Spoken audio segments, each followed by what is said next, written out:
എനിക്ക് വിധിച്ചിട്ടുള്ളതല്ല. മഹിസാർ എത്ര നിർബന്ധിച്ചാലും ഈ ഡ്രസ് അണിയാൻ ഞാൻ തയ്യാറാവരുതായിരുന്നു. മഹിസാർ പറഞ്ഞപ്പോ ഇത് ധരിച്ചതാ എന്റെ തെറ്റ്. ഇനി ഈ തെറ്റ് ആവർത്തിക്കരുത്. അങ്ങനല്ലേ സാറേ നമ്മൾ സന്തോഷം പ്രകടിപ്പിക്കുന്നത്? ജയരാമൻ പറഞ്ഞതാണ് ശരി.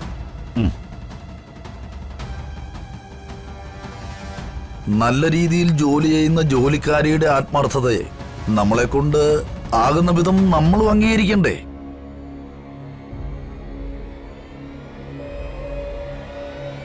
മഹിയും അങ്ങനെ ഒരു നല്ല കാര്യമാണ് ചെയ്തത്. അതിന് ഇത്രയും വലിയൊരു പൊല്ലാപ്പുണ്ടാക്കേണ്ട കാര്യം എന്റെ മകൾ ദക്ഷയ്ക്ക് ഉണ്ടായിരുന്നില്ല. കല്യാണി ഈ വീട്ടിലെ വേലക്കാരിയായിരിക്കാം, പക്ഷേ നമ്മുടെ കൂടെ ഒരേ കോളേജിൽ പഠിക്കുന്ന കുട്ടിയാ. അതും നല്ലവണ്ണം പഠിക്കുന്നൊരു കുട്ടി. അവളെ പരസ്യമായിട്ട് ഇൻസൾട്ട് ചെയ്യേണ്ട കാര്യം ഉണ്ടായിരുന്നില്ല. ഇത് വളരെ മോശമായി പോയി.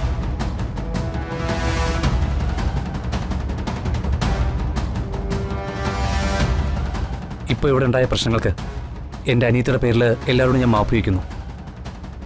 കോളേജിൽ പഠിക്കുന്ന കുട്ടിയാണെങ്കിലും ഇവക്ക് കുട്ടിത്തം വിട്ട് മാറിയിട്ടില്ല.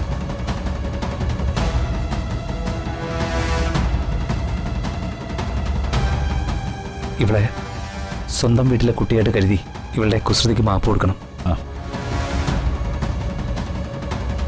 ചിന്നു, അകത്തേക്ക് ചെല്ലേ.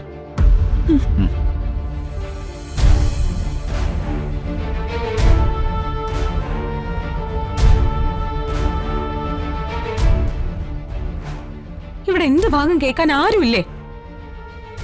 എല്ലാവരും ആ ജോലിക്കാരുടെ പക്ഷത്താണോ? ഈ വീട്ടിലെ മരുമകളാകാൻ പോകുന്നവളാ ഞാൻ. എനിക്ക് ഈ വീട്ടിൽ ഒരു മാന്യതയും ഇല്ലേ? അച്ഛൻ പറഞ്ഞത് നീ കേട്ടില്ലേ മോളെ? ഈ കുടുംബത്തിലെ അംഗമാകാൻ പോകുന്നവളാ നീ. ഇവിടെ ഒരു മംഗളകർമ്മം നടക്കുമ്പോൾ വെറുതെ പ്രശ്നം ഉണ്ടാക്കരുത്. തൽക്കാലം നീ ഒന്ന് അടങ്ങ്. ദക്ഷ, മഹിസാറുമായിട്ടുള്ള വിവാഹം കഴിഞ്ഞാൽ പിന്നെ ഇതാ നിന്റെ വീട്. ഇവിടെ സമാധാന അന്തരീക്ഷം ഉണ്ടാക്കേണ്ടത് നിന്റെ ഉത്തരവാദിത്വമാണ്. സാർ ഒരു തറവാടി ആയതുകൊണ്ട് എന്റെ മകന്റെ മനസ്സ് മനസ്സിലാക്കി. അല്ലെങ്കിൽ ഈ ബഹളം കേൾക്കുമ്പോൾ ബന്ധം മുറിയാൻ ഇത്രയും മതി. എന്റെ മകളുടെ സ്വഭാവം എനിക്ക് നന്നായിട്ട് അറിയാം ജയരാമൻ. അവള് നല്ല കുട്ടിയാണ്. പക്ഷെ ഞാനും എന്റെ ഭാര്യയും അവളെ അളവിൽ കവിഞ്ഞ് സ്നേഹിച്ച് അല്പം അഹങ്കാരിയാക്കി. സോറി. അയ്യോ, സാറ് സോറി പറയേണ്ട കാര്യമൊന്നുമില്ല. വാ, നമുക്ക് അകത്തിരിക്കാം. വാ.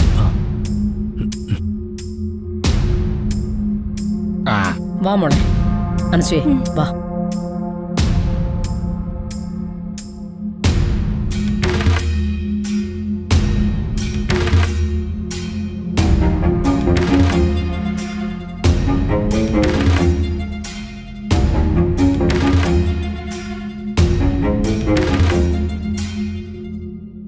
ചിന്നു,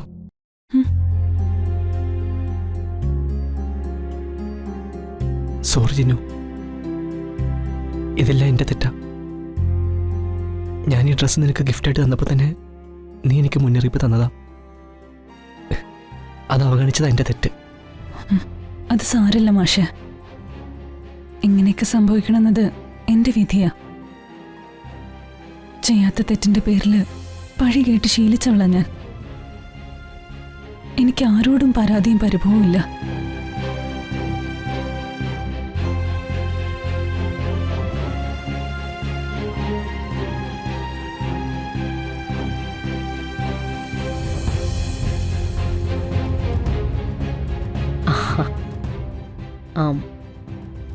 എങ്കിൽ ഞങ്ങൾ ഇറങ്ങട്ടെ.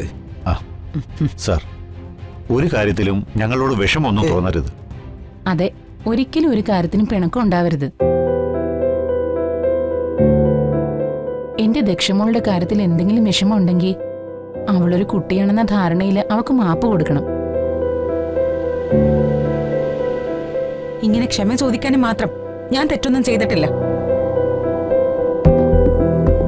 ചെല്ലാൻ സമ്മതിച്ചാലും ഇല്ലെങ്കിലും എന്റെ ഭാഗത്ത് തന്നെയാ ശരി. അല്ലെങ്കിലും എന്റെ ദക്ഷമോള് തെറ്റൊന്നും ചെയ്യില്ല. ഇത് ഇവളുടെ വീടാ. ഇവൾ ഈ രമാദേവിയുടെ മരുമകളാ. ഇവള് ശരി മാത്രമേ ചെയ്യുള്ളൂ. അല്ലെങ്കിൽ ഇവള് ചെയ്യുന്നതാണ് ശരി. ഇനി മുതൽ അതാണ് ഈ വീട്ടിലെ നിയമം.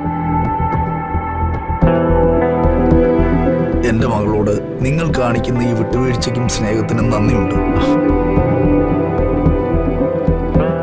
അല്ല, മഹിയെ കണ്ടില്ലല്ലോ. അവനൊരു തൊട്ടവാടിയാ, കുട്ടികളുടെ മനസ്സാ. എന്തെങ്കിലും വേദനിക്കുന്ന രീതിയിൽ സംഭവിച്ചാ അവ ഉടനെ മാറി നിൽക്കും.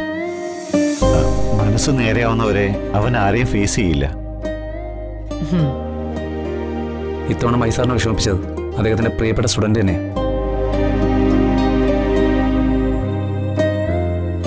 ആന്റി, ഞാൻ പോയിട്ട് വരാം.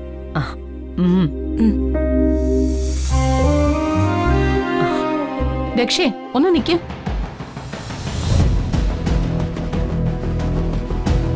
അവൾ എവിടെ പോയതാ?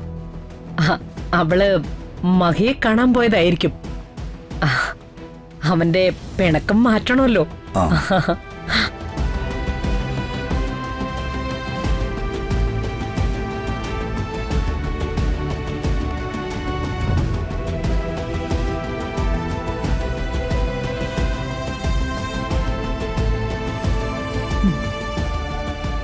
ഇപ്പോഴാ മോളെ നീ കല്യാണി ആയത്. അതായത് ഇവിടുത്തെ അടുക്കളക്കാര് ചിന്നു.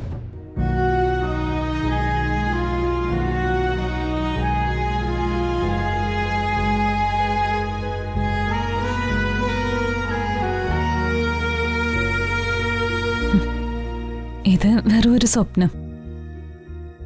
ഒരു രാജകുമാരി ആവാനുള്ള ഒരു പാവം നാടോടിയുടെ ഒരിക്കലും നടക്കാത്ത സ്വപ്നം. ഇതൊന്നും എനിക്ക് വിധിച്ചിട്ടുള്ളതല്ല. മഹിസാർ എത്ര നിർബന്ധിച്ചാലും ഈ ഡ്രസ്സ് അണിയാൻ ഞാൻ തയ്യാറാവരുതായിരുന്നു. മഹിസാർ പറഞ്ഞപ്പോ ഇത് ധരിച്ചതാ എന്റെ തെറ്റ്. ഇനി ഈ തെറ്റ് ആവർത്തിക്കരുത്.